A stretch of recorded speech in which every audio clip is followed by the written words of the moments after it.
Sadhguru, these days many people are diagnosed with thyroid problems, either hypothyroidism or hyper or hypothyroidism.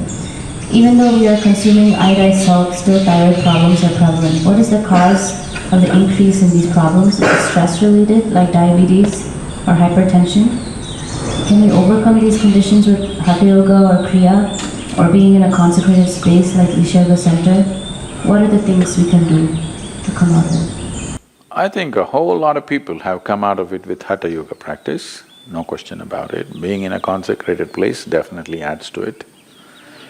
But this pretty widespread manifestation of thyroid imbalance. So we must understand this. What you're calling as thyroid, in yoga we don't look at the glands like that. But medically, what you're calling as thyroid is that secretion within you which is trying to calibrate your system on a daily basis. It's just calibrating how much digestion should happen, how much energy should be produced, how much fat should be produced, how much muscle should be built, everything. It's trying to calibrate your physical structure. Your physical structure is very closely related to your psychological structure.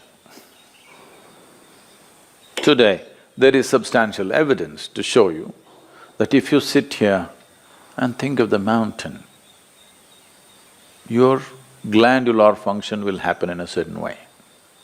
If you think about a tiger, it'll happen another way. You think about an ocean, it'll happen another way. You think of a man or a woman, it'll happen another way. Just a thought, nothing. No contact with mountain, no contact with tiger, no contact with man, woman or ocean. Just a thought will fluctuate the glandular function. I'm saying that is how fine the system is, that it is trying to calibrate everything to keep you in a good place. The problem with you is, you need a bullock cart because you are the missing link.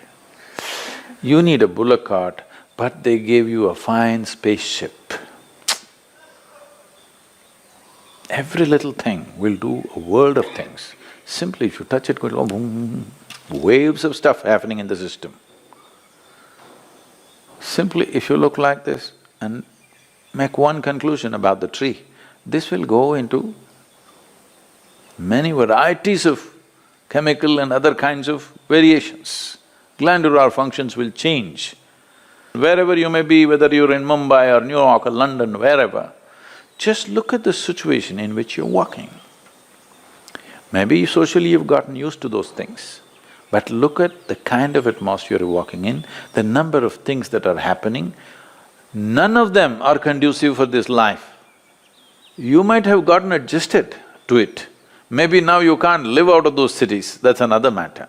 But the life that you are is not seeking that kind of atmosphere.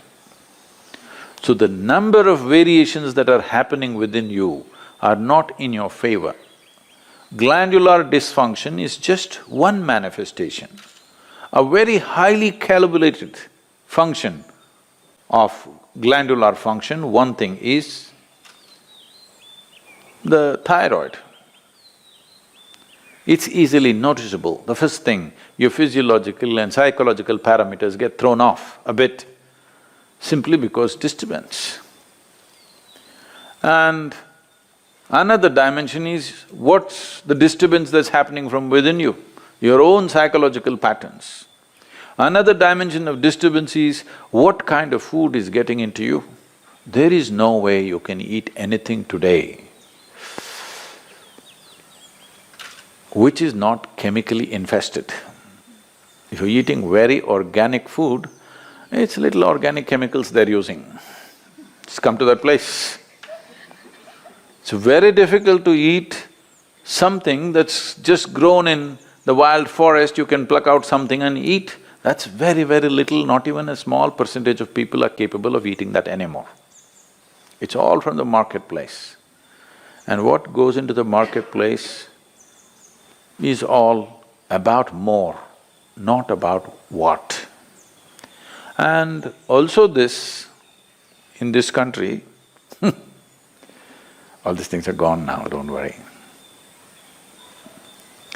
My grandmother, every day the vegetable seller, they used to come home with a basket. Just then in the morning they would have plucked, by 7:38 they're at the doorstep. When they come, and she will look at this, when she wants to buy it, she won't allow the vegetable seller to touch the vegetables. They plucked and brought it. It's fresh, just now it's come off the plant. But if it has to go into the balance or if she has to choose 1, 2, 3, 4 like this, she won't let them touch it. You don't touch my vegetables. This is not to keep bacteria away. She doesn't want that woman or that man to touch the vegetables that her children and grandchildren will eat. She will touch it in a certain way. She will fondle it, she'll caress it, she'll look at it like this, and then she will cut it and make it. Don't think this is all funny. If all these things are missing in your life, you have to take pills to manage your glandular function, and there is no way by popping a pill you can get it into balance, you can suppress it. You cannot get it into proper balance, no way, because every day it's different, every moment it's different. This is calibration, a very active calibration that's happening. You kill it and just take a pill and somehow manage. You are a little dysfunctional machine. With this dysfunctional machine will manifest in so many ways, and you will only know it when you stretch it. When you're living with minimal stuff, it won't show up. It's like this. See, even if you have a flat tire on your car, at 20 kilometers you can drive home, Some things will crack up, some things will tear up, but still you can drive. Only if you're hitting 200 kilometers per hour, then if the tire goes flat, then you know you fly off the road. So that's all it is. If all these things are taken care of well, now when you rev up your life to function at a much higher level, simply it'll go. Now you rev up your life without bringing that balance, then you see it'll freak. You will see this happening all around you every day. So, to invest that much into our lives, well, you can't leave your city and go and live in the jungle. You can't leave the atmospheres and go away. At least you must equip yourself so that those things don't have too much impact on you. It'll anyway have impact, but how much is the question? How much impact? At least within your home, surround yourself with some plants. If there is no space, fill your room. This is going to have some freaky bedrooms. Open up half the roof. Oh, but there's another floor above, Sadhguru. Okay, open up the damn walls so that some sunlight comes into you. Yes. Not everything is closed and just one air conditioner is going brrrr all the time. This is one thing, the reverberations around you are freaking this body completely, all the time, brrrr. Particularly when I'm outside the country, particularly in United States. Even in Europe it's a little better. In United States, all the time something is buzzing, endlessly. When I come here, it's like, just still, which makes you alive. Everything is buzzing, you're like Most people are not conscious of it, but it's happening to them. The very fact that they're sleeping 8 hours a day is just that they are not living in their natural habitat. They are trying to protect themselves by sleeping. So, to protect yourself from disease, to protect yourself from mental illnesses, to protect yourself from all kinds of imbalances, you sleep 8, 10 hours a day. This is half your life, you're dead. Death is always a good fix. But that's not the fix we are looking for. We are looking for a life fix, not an end fix.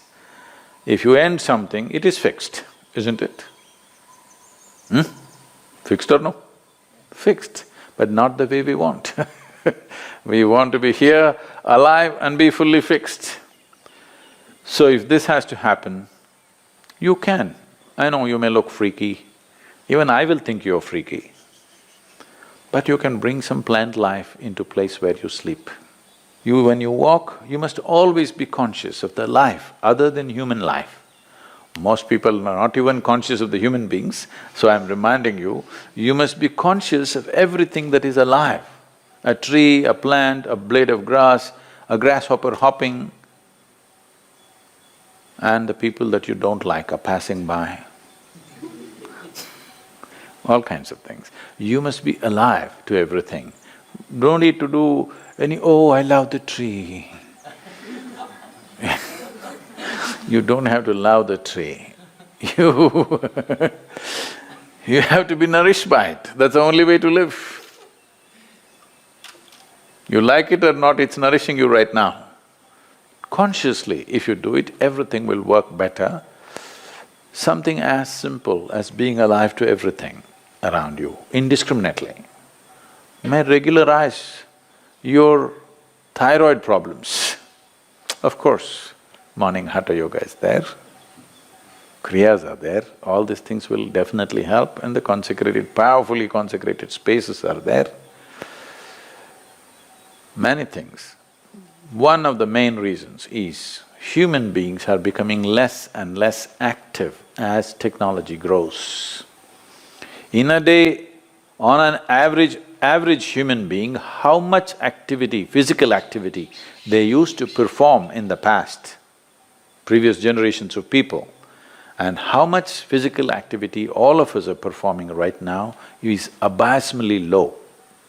With such a low level of activity, keeping the balance in the system is difficult. So little imbalance, don't go to bed. If you feel little imbalanced, you must jump into activity. Wherever activity is happening with some vigor and joy, you must jump into that activity and do more and more of it if you're feeling sick. Really. Because the moment you go back, you're empowering that. Well, if you're very ill, that's a different thing. But otherwise, you must… we are talking about essentially glandular dysfunction of various kinds. Activity is a simple solution for everything. And don't make activity, for those of you in New York, I'm telling you, don't make activity, you have that health band on your thing. 10 steps, 12 steps. Don't do this, that's not the way to do activity, you may get more sick by doing that. Simply, joyfully doing something. Being joyfully alive. Activity is, if you do not know how to sit here and be exuberantly alive, just go and play. Play a game, run around simply. Just imitate the grasshopper when you're walking. Try. Why not? You never did this? This is the problem with you. When you go now, I want to see you because you're going to walk on the grass. You better grow like a grasshopper. Chuk, chuk, chuk, chuk, chuk. You will see how much aliveness will happen with you. Essentially, your fundamental problem is you have become bloody serious about your life.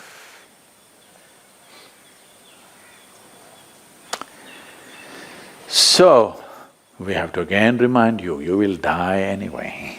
Don't be so serious about it because it'll get over in no time. You must loosen the grip. Now if you loosen the grip, that last scene can be different. Otherwise, people see you, that's a great thing that happened to you. You loosen the grip. Now itself if you loosen the grip, you will see life will happen wonderfully well.